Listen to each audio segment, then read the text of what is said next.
not only energy coming to India, from India they are dependent on food grains. ಅವ್ರಿಗೆ ಬಾಸುಮತಿ ಅಕ್ಕಿ ಬೇಕು, ಹಣ್ಣು ಬೇಕು, ತರಕಾರಿಗಳು ಬೇಕು, ಆಹಾರ ಧಾನ್ಯಗಳು ಬೇಕು, ಅಲ್ಲಿ ಏನೇನು ಬೆಳೆಯಲ್ಲ. So they have to find alternate source to get things from India. So ಈಗ ಹೊಸದಾಗಿ ಒಂದು ನಮಗೆ ಸಿಕ್ಕಿರೋ ಸೋರ್ಸ್ ಅಂದರೆ Guyana. Guyana is in southern America. ಅಲ್ಲಿ 40% of the people speak Bhojpuri. ಎರಡನೇ ವಿಶ್ವಯುದ್ಧ ಕಾಲ ಸಮಯದಲ್ಲಿ ಅಲ್ಲಿಗೆಲ್ಲ ಹೋದರು.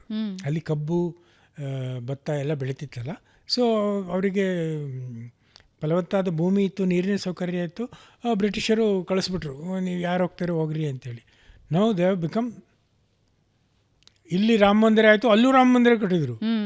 ಸೊ ನಾವು they have given 1 block of oil to Indians. ಎಲ್ಲ ನೀವೇ ತೆಗೆದು ಮಾಡೋಣ. ನಾವು ವಿಮಾನಗಳನ್ನು ಕಳಿಸ್ಕೊಟ್ವಿ, ಕಾನ್ಪುರದಿಂದ 3-4 ವಿಮಾನ ಕಳಿಸ್ಕೊಟ್ವಿ. It's a small country but rich in resources. ನಾವು ಅದು ಗಯಾನದ ಹೆಸರೇ ಕೇಳಲಿಲ್ಲ ಜನಗಳು, but now it is become so rich.